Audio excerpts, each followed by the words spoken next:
Olá, seja bem-vindo à nossa disciplina, a história da missão cristã. Agora nós vamos conversar sobre João Calvino e a missão cristã. Há pessoas que dizem, poxa, será que pode falar João Calvino e a missão cristã na mesma frase? Isso faz sentido? Bom, nós vamos falar muito sobre essa questão de João Calvino, sua teologia e a missão cristã. Quem sabe você vai ficar surpreendido com os fatos históricos do João Calvino, sua teologia e a missão cristã. Mas antes disso, vamos fazer até uma introdução geral, depois disso a gente vai entrar em mais detalhe. João Calvino foi uma outra figura-chave na reforma e no desenvolvimento do cristianismo evangélico protestante. Calvino nasceu em Noyon, na França, em 1509, e o próprio exemplo do Lutero também tinha estudado e seguindo o exemplo do Lutero, também ele estudou direito antes de sua conversão. Em 1533, ele se juntou aos protestantes da França, mas teve que fugir de Paris por causa das suas posições religiosas, firmando residência em Basel, na Suíça. Calvino sistematizou o pensamento protestante nas suas institutas da religião cristã. Possivelmente, as institutas sejam os livros mais importantes depois da Bíblia em toda a história cristã. Certamente, as institutos da fé cristã do Calvino são alguns dos livros mais importantes na história da fé cristã.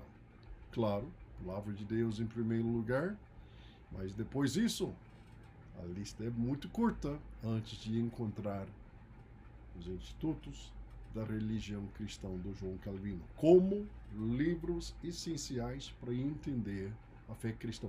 Não precisa concordar com tudo que Calvino escreveu, acreditou e ensinou para ganhar muita compreensão teológica por meio de um dos maiores dos doutores protestantes na história da fé cristã.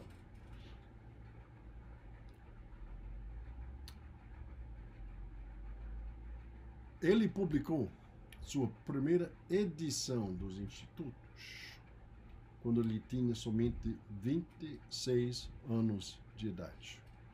Gente, este Calvino foi um gênio. E com 26 anos de idade já se estabeleceu como um dos maiores teólogos na história da fé cristã. Ele serviu em Genebra antes de sair de lá como um exilado, em cujo período ele viveu e pastoreou uma igreja francesa na cidade de Estrasburgo. Lá ele se casou e até retornar a Genebra e para ali servir novamente. Em Genebra, ele recebeu alunos igual ao do João Knox, o grande fundador da igreja presbiteriana em Escócia, junto com outros cristãos escoceses e ingleses. Eles encontraram refúgio e trabalhou em cima de uma nova tradução das Sagradas Escrituras no inglês, chamado a Bíblia de Genebra. Isso foi publicada em 1560, 51 anos antes da versão do rei Tiago, King James.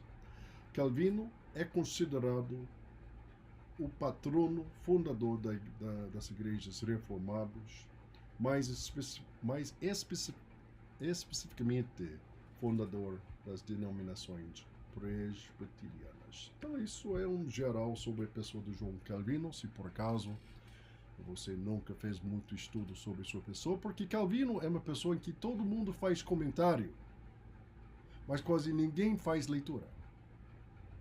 Então, em vez de tomar uma decisão baseada em comentário, faça leitura. Conhece o homem, conhece seus escritos. Onde você concorda, concorda. Onde você não concorda, não concorda. Mas este é um gigante doutor da igreja cristã, um dos maiores teólogos de todos os tempos. A reforma missionária do João Calvino. João Calvino era mais jovem do que Lutero, Zwinglio, nasceu em França em 1509. Ele era 22 anos mais novo do que Lutero. Alguns o chamam de reformador da segunda geração. Eu creio que isso é um título justo. O pai do Calvino queria que ele se tornasse advogado, mas quando seu pai morreu, Calvino começou a estudar a teologia. Em Paris, Calvino conheceu os escritos de Lutero e em 1533 ele teve um encontro com Cristo Jesus. E ele, por sua própria palavra, nasceu de novo. Forçado a deixar Paris por causa de suas opiniões reformistas, Calvino foi morar primeiro em Estrasburgo e depois em Basel, na Suíça. Em 1539, enquanto vivia na Basileia, Basel, na Suíça, Calvino publicou a primeira edição de sua Teologia Sistemática, Institutos da Religião Cristã. Calvino escreveu que o pecado do Adão foi uma revolta contra a autoridade de Deus. E por meio do pecado de Adão, todos os seres humanos foram corrompidos. As pessoas são tão afetadas pela queda que não podem fazer nada para merecer sua própria salvação. Cada pessoa merece a punição de Deus. E a única esperança da humanidade é a intervenção da graça de Deus. Deus toma a iniciativa da salvação, embora Deus odeie o pecado. Ele ama o pecador. Deus ama tanto os pecadores que ele enviou seu próprio Filho para morrer no lugar deles. Jesus Cristo satisfez o julgamento justo de Deus na cruz do Calvário, não na eternidade, na cruz do Calvário. Isso é o ensino do Calvino. Na cruz do Calvário, Jesus satisfez a justiça de Deus. Removeu a maldição do pecado da humanidade e destruiu a morte espiritual para todos que confiam em Cristo. Mais tarde, em 1536, Calvino visitou Genebra e Guilherme Farel, o reformador de Genebra, o convidou para ajudá-lo no ministério nesta cidade. Aquela decisão transformou sua vida, porque para o resto da sua vida, o nome do Calvino ficou ligado com a cidade de Genebra. Calvino concordou e trabalhou com Farel para estabelecer a reforma em Genebra, quando Calvino se posicionou publicamente contra as práticas imorais da cidade. O Conselho Municipal o forçou a sair do seu ministério e deixar Genebra, exilado mais uma vez. No entanto, em 1541, ele retornou a Genebra e, por fim, seus discípulos ganharam o controle do conselho da cidade. E, em 1555, até sua morte, em 1564, Calvino exerceu praticamente o controle livre em Genebra. Só abrindo parêntese, nós vamos falar mais sobre Calvino como pregador, mas Calvino foi um pregador expositivo. Ele não foi brincalhão no púlpito, ele foi pregador expositivo da palavra de Deus. Nada de palhaço no púlpito. Muito sério, cara que pregou bem. E ele foi expulso do seu púlpito. Estava ali pregando certo versículo bíblico. E depois, alguns anos, a própria cidade pleiteou para ele retornar. e dar orientação à cidade, em quase todas as áreas da cidade, porque como advogado ele foi competente de trabalhar em cada aspecto da sociedade. Só para entender o homem, no retorno para a cidade, retorno em Vitória, qual seria a tentação humana? Chegar ali e dizer em tantas palavras, tá vendo? Tava me precisando, não é verdade? Ganhei. Isso é tentação humana. O que Calvino fez? Retornando, claro, ele ganhou a batalha com eles. Ele entrou no púlpito e falou estas palavras.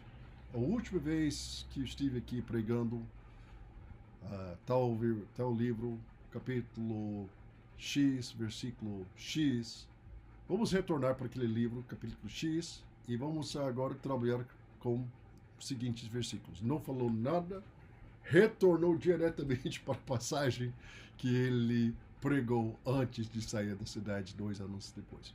Isso fala tudo sobre o homem. Ele não estava vingando reivindicação, ele estava querendo ministrar a palavra. Fechando parêntese, mais uma história interessante sobre a pessoa.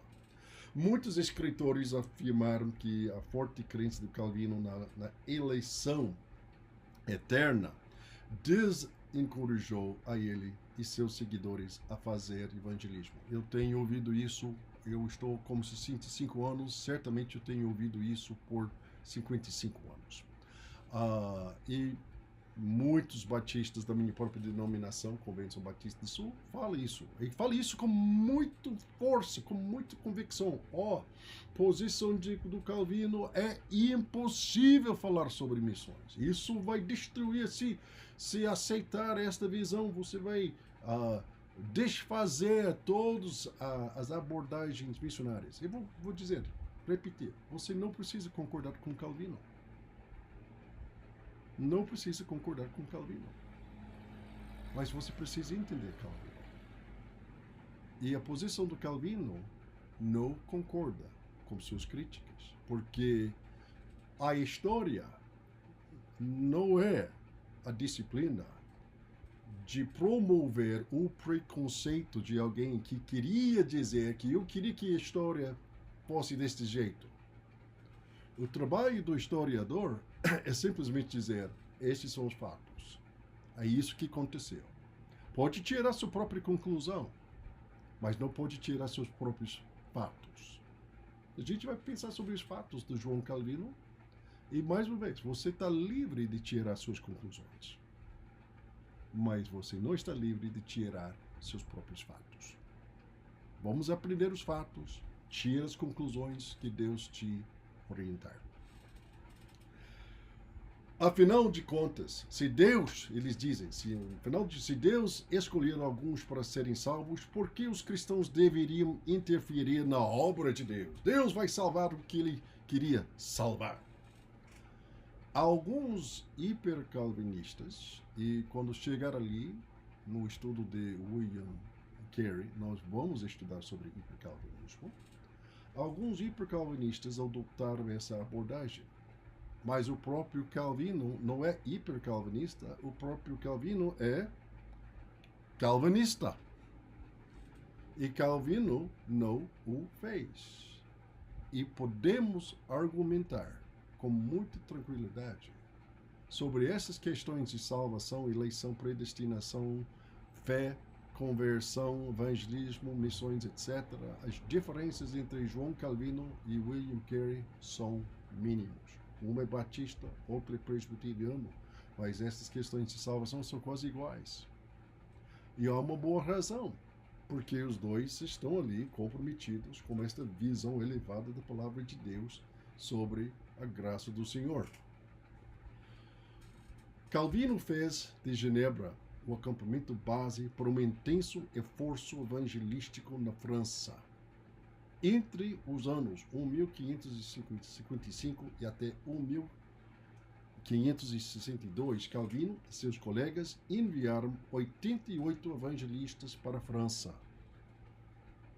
88. Isso é um fato histórico. Não sei como você vai conciliar isso com sua teologia? Mas eu vou dizer, pelo menos da minha perspectiva, a teologia da soberana graça de João Calvino não impediu até sua visão missionária, porque ele mandou 88 missionários para a França durante este período. Calvino e seus colegas enviaram estas pessoas. Deus abençoou seus esforços, porque em 1559 os huguenotes, ou seja, calvinistas franceses, eram mais do que 100 mil. 100 mil. Em 1555, Calvino encarregou missionários de ir ao Brasil. Nós vamos falar isso em muito mais detalhe, porque isso faz parte da nossa história aqui no Brasil. E tudo isso refletia o entendimento do Calvino sobre a grande comissão. Ouça o que Calvino escreveu sobre Mateus 28, 19, a passagem predileta dos batistas. Vamos ver se a gente concorda ou não concorda com o ensino do Calvino. Esse é o sentido da palavra ir. Exundi, no grego. As fronteiras da Judeia foram prescritas aos profetas sob a lei. Mas agora, o muro foi derrubado e o Senhor ordenou que os ministros do Evangelho fossem longe para espalhar o ensino da salvação por todas as regiões da terra. Isso foi o ensino de João Calvino sobre a grande comissão. Para mim, parece bem bom. A motivação do Calvino para missões e as suas crenças doutrinárias. Motivado pela glória de Deus, Calvino desempenhou um papel crucial no despertar espiritual da Europa, com uma paixão pela igreja e pelo pastorado e um desejo de ver o reino de Cristo restaurado na Europa. Em vez da tendência normal de considerar a felicidade da humanidade como o ponto central da missão, o calvinismo enfatizou a promoção da glória de Deus, juntamente com a noção de que o senhorio de Cristo se estende a todas as partes da vida humana e do mundo criado.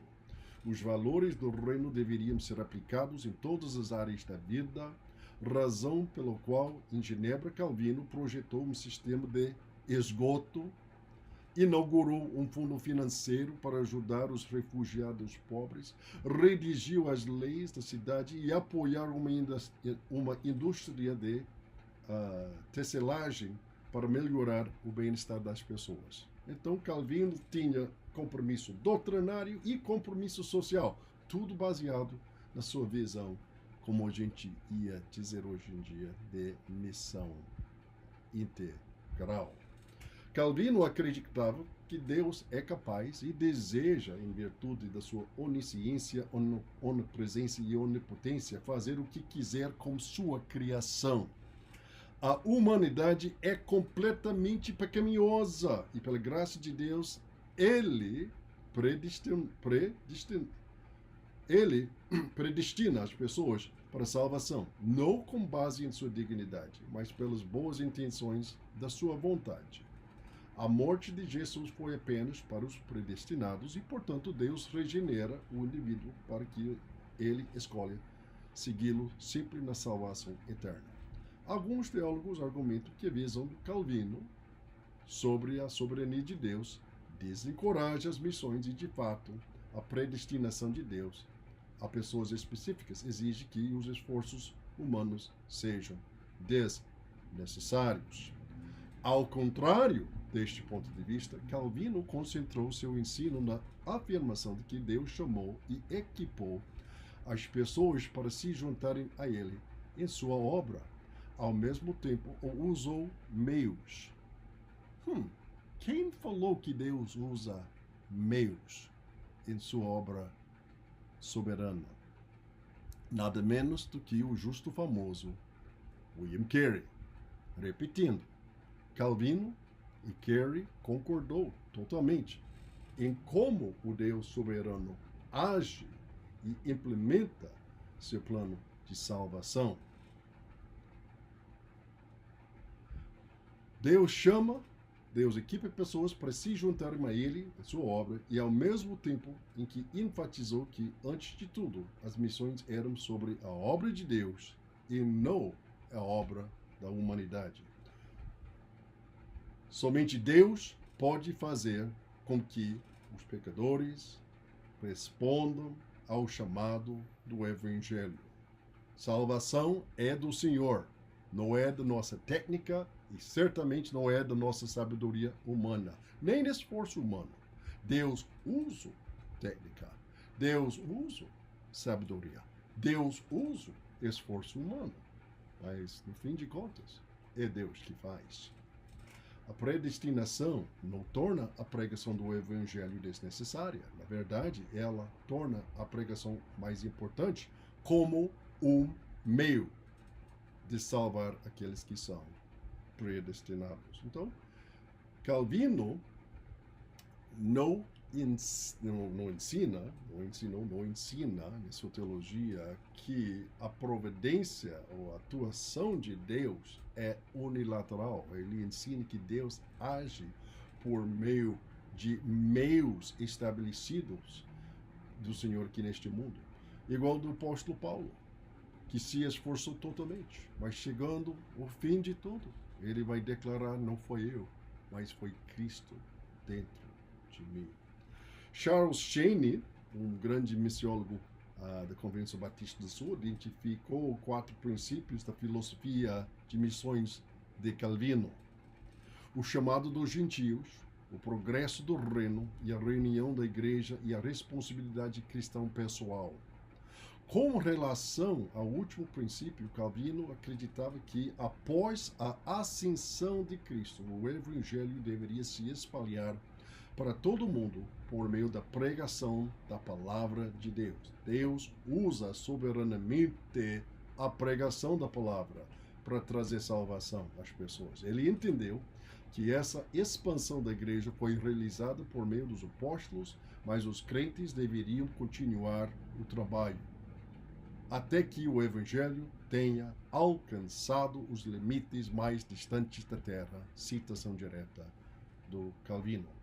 Calvino acreditava que os cristãos deveriam divulgar sua fé, uma vez que o ato de evangelizar expressa sua gratidão a Deus por tê-los poupado. Deus ordena isso e leva a compaixão por outros que precisam de salvação.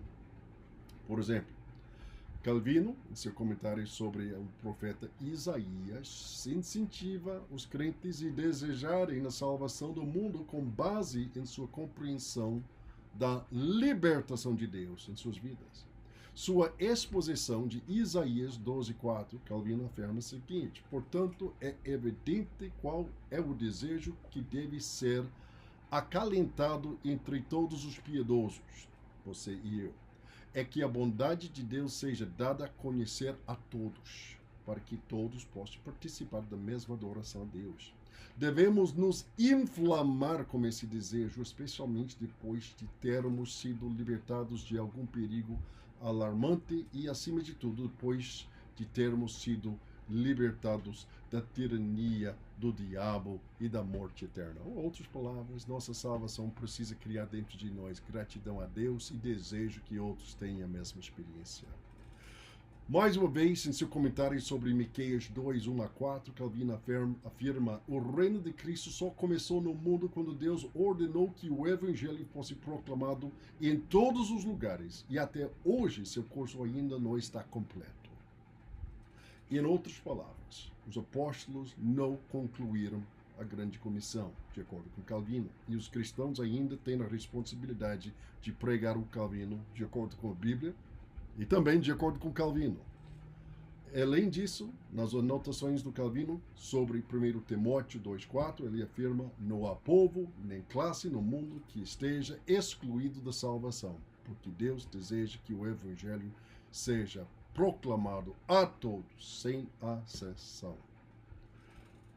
Não que todos obtenham a salvação, Mas certas pessoas de várias partes do mundo receberão a redenção de Cristo. Finalmente, os comentários de Calvino sobre Ezequiel 18:23, ele proclama: Deus certamente não deseja nada mais do que aqueles que estão parecendo e correndo para a morte retornem ao caminho da segurança.